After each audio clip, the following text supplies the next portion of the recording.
So the final episode of Solo Leveling is out and this show is officially solidified in my mind. I honestly did not expect myself to like this show as much as I did, but I am officially hooked on the story of Jinwoo, man. Oh my god. The main thing that sets Solo Leveling apart from other shows that I've watched is definitely the power system. And when I say that, I'm not talking about like the abilities being different, because they're not. They're basically the same as most other like shows that have mages and stuff in them. But I feel like the interesting thing that sets this apart from the rest is the fact that whatever the strength of your ability is when you first get it is the strength it will be 10 years down the line. It never gets any weaker and it never gets any stronger. So it adds like this layer of like unfairness. Luck of the draw, basically. It's not given to the people who work the hardest or are the best ethical type people. It's just given to random fuckers. Like within the first 2 episodes, we're already balls deep, bro. We get introduced to our main character, Jinwoo, and he is the weakest hunter of all time. He is E rank, the bottom of the barrel. But once we go into the double dungeon for the first time and we see that big statue of the smiling god, my god, that scene was so good. We get to see that Jinwoo was just like intelligent as fuck. He uses his noggin more than anything. He is helping these C and B rank hunters get out of this place alive, and he is the weakest hunter there. And I'm seeing this scene all over TikTok lately, but after he gets left for the sacrifice and he's getting absolutely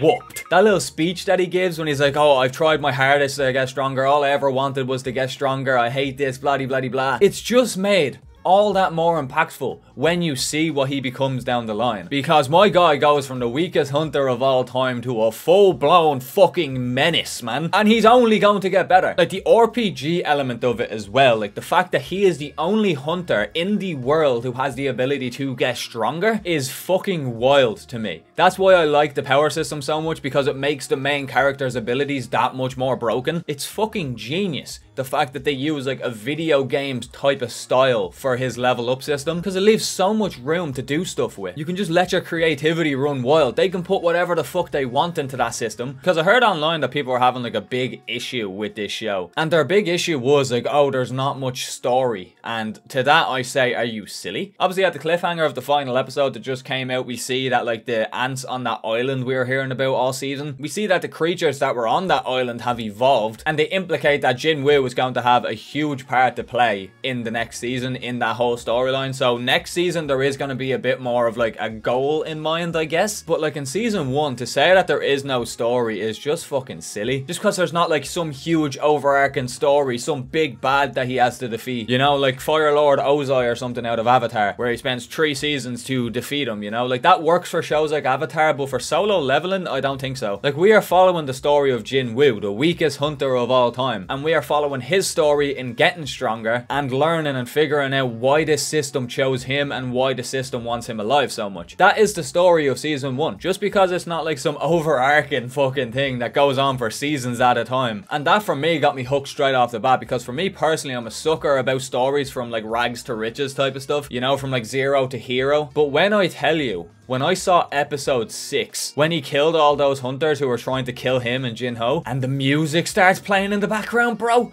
oh my fucking god. I forever love this show for that scene alone. I have never like fist pumped so hard in my fucking life. Like I very rarely get like that excited over a show that I get up out of my chair and I start like fucking dancing around my room. And this happens many times to me during season 1. But like when the guy comes up to him and puts his arm around Jinwoo and he just decapitates the man.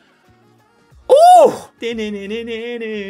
Oh my god, man, it's so fucking cool. And I remember audibly fucking gasping when I saw that POV shot. That was so fucking cold. Like when you see Jinwoo right in your face with the glowing eyes. Oh my god, whenever he has the glowing eyes, you just know shit's about to go down. And even the line that he says to Dongsuk, which, by the way, what a name. When he just slams his head into the ground, he's like, I've got some news for you. I have been leveling up this entire time. Bro, what a fucking G. Like watching him struggle in the first few episodes, obviously he struggled against the god thing. I still think now he would struggle against that fucking thing. But from going from Jinwoo being afraid to go into the dungeons to fight against them goblins, to literally like 4 episodes later breakdancing on their necks. And then you see him fighting that giant fucking snake, the serpent, which was so sick. Which I'm not sure if you guys know, but apparently according to the voice actor, when he was recording that scene when Jinwoo was like bear hugging the snake's neck and just crushes it, apparently he fucked up his throat so bad that he was coughing up blood.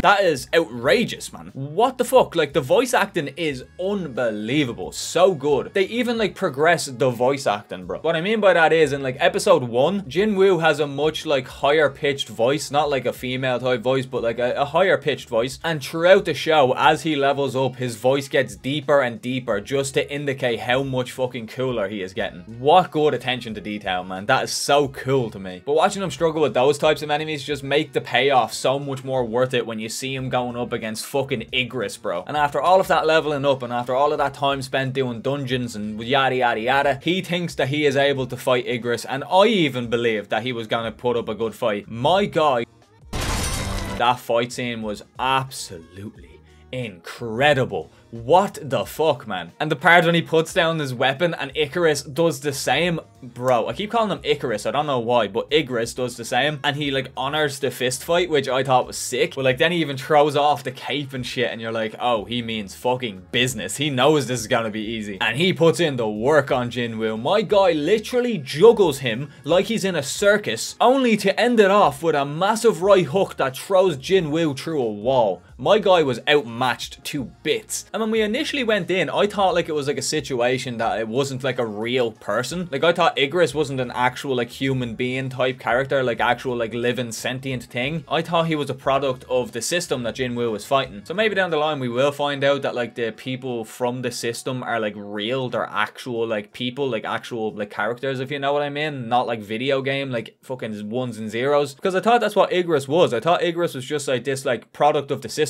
type of shit. But no, he seemed pretty real to me. Like you have the blood coming out of him as well when Jinwoo was stabbing him in the neck, which again, the animation on that scene was absolutely unbelievable. He's like going to town on fucking Icarus's neck, which is an outrageous sentence. Then you have that animation change where he just goes into a fucking rage, and then like the final like attack goes, oh bro, I can't even speak, I'm that excited. Oh my god, superb, splendid, unfucking believable. And the final episode too, bro, when he finally gets like his necromancer ability and he brings Igris back from the dead to serve by his side, bro, they are going to be fucking units. So I'm really interested down the line to see like who created those gods, like who, like not gods, but like who created the like knight, like Igris, and who created like the other big bads that he's gonna end up fighting down the line. Because I've seen pictures from like the manhwa of the other people that he's going to fight, and holy guacamole, bro, they look devious. Like I have a little small theory that I want to bring up right here about the system itself, because we have no idea why it chose Jinwoo for this. Like, was that the whole point of the sacrifice? Was that the whole point of like the ritual that they were doing, like to find the next player? Like when Jinwoo was originally left there to die to the statue, were the statues just genuinely going to kill him for a sacrifice, and like what he was saying as he was getting kicked around, or thinking as he was getting kicked around, is what made them choose him? Or is it like a thing that like this was already set in stone, like whoever got left, like say if the guy with the one arm ended up just getting left, would he have been given the abilities that Jinwoo got? Or is it just because of what Jinwoo was thinking? Do you know what I mean? And the entire time we're left thinking like, who is the leader of this shit? Like who is the top dog of this system? Who is the person who gave this to Jinwoo? And I have a theory. I have a little bit of a theory. It's kind of a gamble. It really is. It's a grasp at straws here. Now thinking about the fact that like Jinwoo can just level up endlessly. Like S rank is the top tier of this world. Jinwoo could get to like S squared if he wanted to. S to the power of 4. He is going to get unbelievably strong at some certain point. So who is to say that he will not gain the ability or the strength necessary to be the person who gave him the powers? Like a time paradox type of situation. Jinwoo gets so strong to the point that he becomes the system. He is the system. Or he ends up becoming so strong to the point that he kills the person who is running the system, and then he becomes the top dog. He becomes the leader. That would be a fucking mindfuck, bro, because we don't know what he's capable of. Like, has there been other players in the past? Because I'm pretty sure it's only been like a couple of years, maybe like 10 years maximum, where like all of these dungeons and gates and all started opening. So I'm curious to see why the dungeons and gates are even a thing. Why, like the powers as well, like everyone getting the powers and getting awakened. Like, why is that a thing? Is that because of the system? Is the person who runs Jinwoo's system also responsible for every other dungeon and also responsible for everyone else's powers? Or is that a whole different like entity entity in and of itself. Or maybe the entity that is making all of these like creatures that are in the dungeons and stuff like that is actually somehow related to like jinwoo's one. So hear me out here. What if there is a god that created all of the normal dungeons and all of the normal powers that everyone else has gotten, like the S ranks, A ranks, B ranks, all of them? What if there was a god that caused that to happen? And since we know like if the dungeons aren't defeated, then like whatever is in that dungeon ends up coming out to the real world if it's not defeated. So what if the god that is doing that is actually like a bad guy? He's a big meanie, you know, the devil. And he's doing this because he wants to see destruction and he wants these fucking like entities to come out of these portals. And then there is a god that runs jinwoo's system, and what if he created that system to fight against and defeat the other god who created all of this other stuff? Like what if we find out that like the god that runs the jinwoo's system is actually like the brother or something of the god who was the reason for dungeons and stuff like that existing in the first place, and he felt like he needed to create a warrior who was capable of stopping him, you know? That would be pretty interesting. I don't know if they will go down that road. There's no evidence pointing towards it. I'm just like theorizing in my mind right now that it's so many possibilities that could happen with this show. That's why I really find it so interesting. But I'm glad that they're only like drip feeding you some information. Like even in the latest episode when Jinwoo was getting his fucking ass handed to him by all the knights, and then you have little mini Jinwoo that comes out of nowhere. But like the smile that we see on the younger Jinwoo is a very similar smile that we see on the statue. So is that entity that is talking to Jinwoo, is he the person who was controlling the statue? Like the smile itself leads me to believe that, but then like when Jinwoo like goes into the penalty zone and he gets very lucky, young Jinwoo then turns around and he's like, oh, it looks like they don't want you dead yet. So that makes me believe that he isn't the top dog, he is just one of the pawns. But I'm really excited for season 2, and there's a few things that I'd hope to see. I hope we get to see a bit more about the other S rank hunters, because we've seen a bit in like season 1 episode 1, we've seen a bit at the start when they were on the island, but other than that we basically haven't seen anything else about the other S ranks. So hopefully we get to see a bit more about them, and hopefully we get a bit more understanding of what happened on that island that scared all the S ranks so much. And I really do hope that we get to see a bit more and learn a bit more about the system that Jinwoo was fighting with. But I have faith. I think they're gonna do a fantastic job with the next season, and apparently it actually comes out like later this year, which is fucking weird. But yeah, I had a blast making this video, I had a blast watching the show. I'm gonna read the manhwa soon, and I might make a video if I feel like it at the end of the manhwa. And I have to say a huge thank you to you guys, because my Dune video recently became my most viewed video and most liked video on the channel. So thank you so much, man. That's fucking crazy. I said in crazy. I'm fucking mixing two words together now. That's how fucking excited I am. At the moment it's on 4.1k views and it has 206 likes.